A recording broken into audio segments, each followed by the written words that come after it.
Now, it's time to welcome our next guest who knows all about a kitchen disco, pop star Sophie Ellis-Bextor. Oh. Good to see you. Hi, Sophie. Well, we talked a lot in lockdown about the success of your kitchen discos, which were incredible. Then you took it on tour. That must have been a lot of fun. Fun and also really surreal, because I was going into really beautiful venues and then trying to make it look like my own kitchen, which felt like a strange way to go about it. But I think during the lockdown, there was a sort of halfway point with our discos where Richard and I realised that we weren't just doing something that was while everything else was on pause, but we were doing something we actually wanted to bring into daylight one day. So we made ourselves a promise that we'd take it on the road and have a disco with people actually And there in people front of us. loved it. Oh, great idea. Yeah. You know, you're about to celebrate the 100th episode of the Kitchen Disco radio show. Yeah. How are you going to celebrate? Well, lots of party tunes, yes. I'm always open to suggestions. If anyone has a party tune they'd like to include. Do you have anything that always gets you dancing? Always at you always find me in the kitchen at, really? parties. Oh, cool, yeah, I yeah. kind of like that because that was kind of me, but that's not necessarily. That's fun, But yeah, but it's really kind of. Yeah, it's sort of groovy. Gets you driving along. Yeah, I'd have that. Definitely. Add it, Sophie, add it to the list. There's always There it room is. for another song. Fine. OK, so new album's on the way. The single just dropped, Breaking the Circle. Let's have a listen.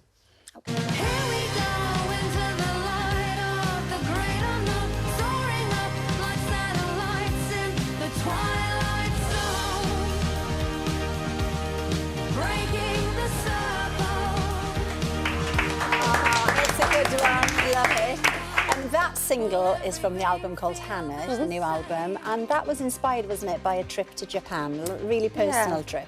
It was very personal. So this was back in February of 2020, so just before the world tilted.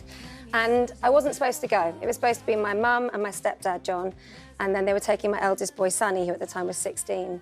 And then John ended up being too ill to go, so I stepped in his place and we had his itinerary. And it was a sort of trip with these three generations of us. There was lots of places where things overlapped. We wanted to do the same thing, so there we all are.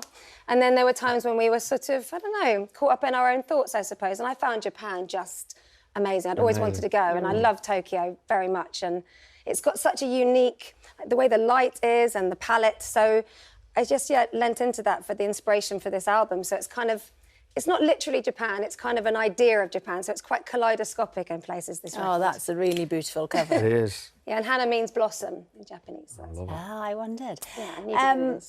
Lots of schools have broken up. We bump into each other often. We At do, don't football we? on a Saturday morning. In a Both got lots playground, of children. Now, this photo that you've kindly shared sums up having children at home for the Easter holidays. What is going on here? OK, so that's Mickey in what I personally would say is the best pyjamas. Mickey does look like he's trying to escape. That might well be the case. He's the youngest of 5, and he probably is, actually. He's the one, actually, where we've had to put, like, extra bolts on things. Oh. He'll go quiet, and I'll find him doing something a little bit naughty, maybe, a little bit mischievous. But it's funny, because when your kids are naughty, I'm always sort of slightly rooting for them. Is that strange? I'm like, yeah, challenge those boundaries. Maybe he's going to be an adventurer. Maybe so. Yeah. Yeah, you'd be good at it if that's pictures anything to go by. Sophie, Athletic. will you take this tour live, this album? Yes, definitely. I think my 2 favourite bits of making a new record are the songwriting and then performing it live. Like that's exciting. It's like having lots of new toys to play with, and it's quite a poppy record. And I can't wait to do it live. Yeah, I've got my first gig at a place called Lafayette in London as a sort of album launch, and then I'm doing a big tour in November and December, which is a kitchen disco party tour, going back to all the venues I love, back to Bexhill. Back to which we've Bexhill been on talking Sea. about a lot. There you I'm go. a patron of, and we Yeah. know this I have one. Eddie to thank for the lovely dressing rooms. Brilliant. Thanks, Sophie. Well, Sophie's new single, Breaking the Circle, is out now. Her album is out on the 2nd of June. And, of course, you can listen to Sophie's Kitchen Disco on BBC Sounds. And now then.